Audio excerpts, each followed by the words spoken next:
In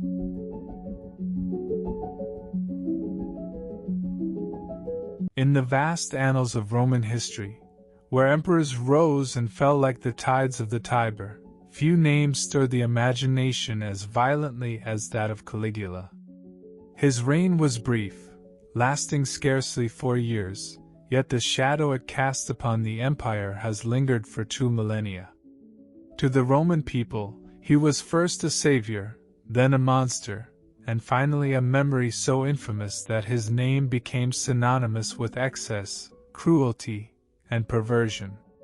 Born Gaius Julius Caesar Augustus Germanicus in the year 12, he was the beloved son of Germanicus, a celebrated general whose victories had secured Rome's northern frontiers. As a child, he accompanied his father on campaigns along the Rhine, dressed in a miniature soldier's uniform.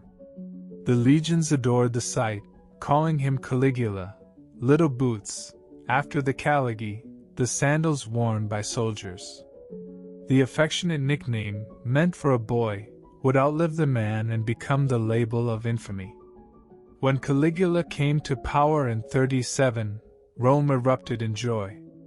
His predecessor, Tiberius, had grown cruel and withdrawn in his later years, suffocating the city under paranoia and treason trials. The people longed for light after darkness, for youth after age. And at first, Caligula gave them what they wanted. He distributed money to the citizens, held magnificent games, and restored certain liberties. To the Senate, to the army, to the ordinary people of Rome, it seemed as though a new Augustus had come. But beneath the promise of renewal lay something far more sinister. The young emperor, still in his 20s, bore within him a tempest of desire, cruelty, and unchecked ambition.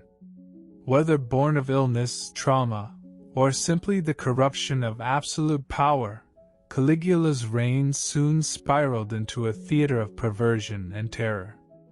The sources that recount his life, Suetonius, Cassius Dio, Josephus, must be read with caution. Ancient historians loved scandal as much as fact, and imperial enemies often exaggerated tales of depravity.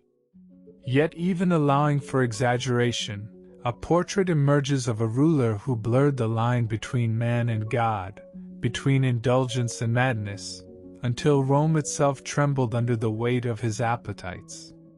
At the heart of Caligula's notoriety lay his perversions, acts that shocked even a society as worldly as Rome. The empire was no stranger to excess. It had witnessed the orgies of courtesans, the intrigues of noblewomen, the debauchery of aristocrats drunk on power. But Caligula took what was whispered in private chambers and dragged it into the blinding light of public life. His palace became a stage where obscenity and power mingled. It is said that he summoned wives of senators to his banquets, admired them openly, and then took them away before the eyes of their humiliated husbands. Afterward, he would return to the feast, mocking the men for their weakness, boasting of what he had done. To violate a man's wife was not merely lust, it was domination, the stripping away of dignity, the reminder that Rome had only one master. The rumors of incest cut even deeper. Caligula's sisters, Agrippina, Julia Livilla, and especially Drusilla, were drawn into his circle of desire.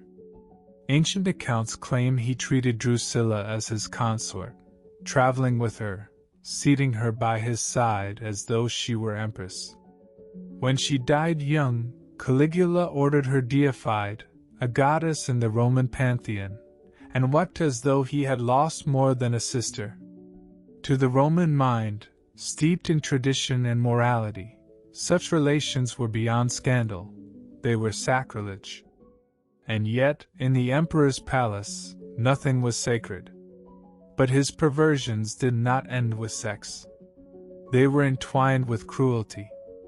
Caligula seemed to draw pleasure from the suffering of others, from the spectacle of pain. He once declared that he wished the Roman people had but one neck, so that he could sever it with a single blow. In the arenas, executions became entertainment not for the masses alone but for the emperor himself.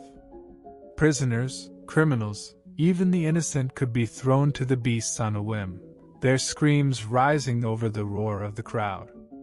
Caligula, seated on his gilded throne, laughed as though it were a comedy. To understand the impact of this cruelty, one must remember what Rome was. The empire prided itself on discipline, order, the rule of law. Even in its harshest punishments, there was a ritual, a sense of justice, however brutal. But Caligula overturned this balance. Justice gave way to caprice, law to whim, and Rome itself seemed shackled to the desires of a single man. Perhaps most disturbing of all was his growing conviction that he was not merely emperor but divine. Augustus, the first emperor, had been careful to maintain the facade of republican tradition, never declaring himself a god while alive. Even Tiberius had ruled with caution, aware of the fragile balance between Senate, people, and princeps. Caligula shattered this balance. He ordered temples to be rededicated to him, statues of the gods refashioned with his own features.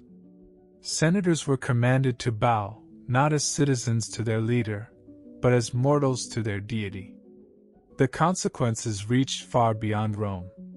In Judea, Caligula's demand that his statue be placed in the Temple of Jerusalem nearly sparked open revolt.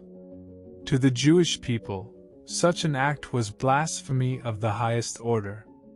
Only the intervention of wiser governors prevented catastrophe.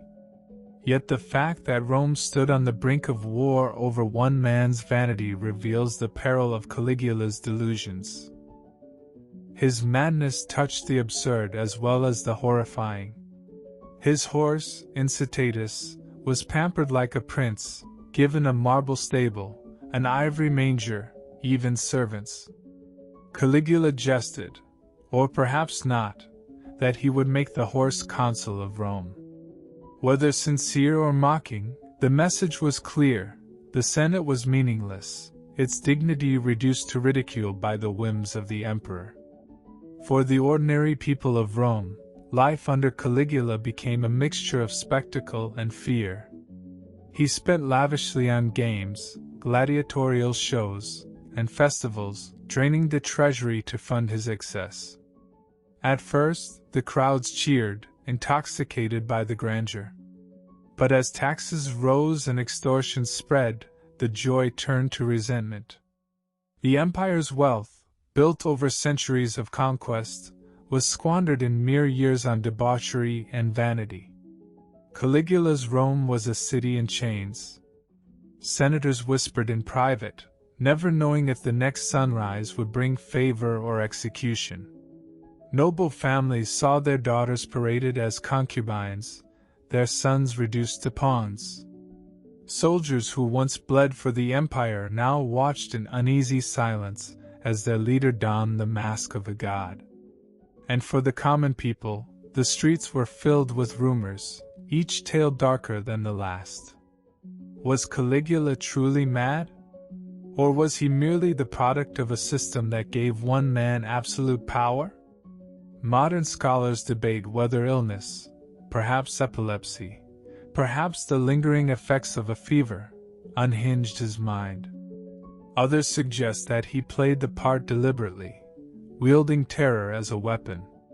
Yet whatever the cause, the effect was the same. Rome was dragged into chaos, its dignity stripped, its order mocked. The end came swiftly. In 41, after less than 4 years on the throne, the Praetorian Guard, the very soldiers sworn to protect him, turned their blades upon him. In a dark corridor of the Palatine, Caligula was cut down, stabbed again and again until the life drained from him. He was only 20 years old. His wife and daughter were slaughtered as well, erased from the line of power. In death, as in life, Caligula divided Rome. Some rejoiced, calling it deliverance. Others feared what the vacuum would bring. The Senate briefly dreamed of restoring the Republic, but the empire was too entrenched.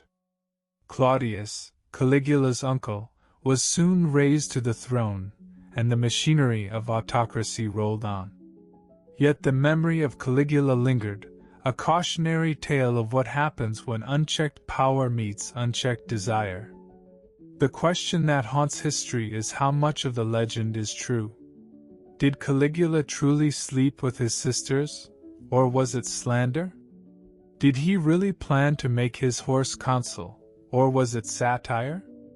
Was his reign one of madness, or of calculated tyranny? The truth may be clouded, but the legend is clear. He was Rome's mad emperor. For the modern world, Caligula remains both fascination and warning. He embodies the danger of absolute power, the corruption of unchecked authority, and the fragility of even the greatest empires when ruled by the whims of one man. Rome survived him, but not unscarred. His reign revealed the cracks in the imperial system, cracks that would widen in centuries to come.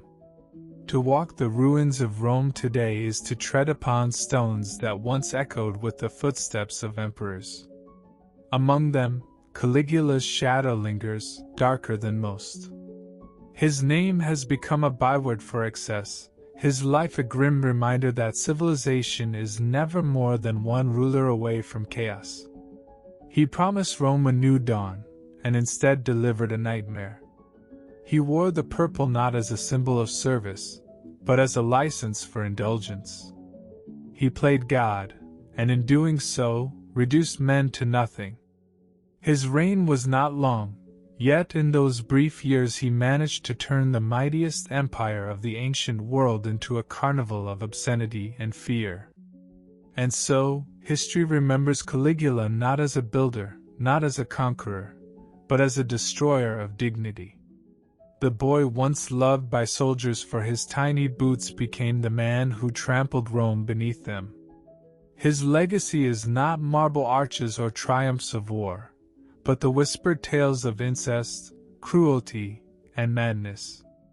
This was Caligula, Rome's descent into perversion, Rome's flirtation with chaos, Rome's reminder that the empire was as fragile as the man who ruled it.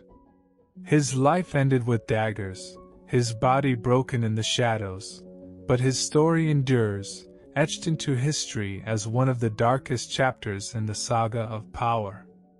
For when power is absolute, when desire is unrestrained, when fear becomes the language of rule, civilization itself hangs by a thread.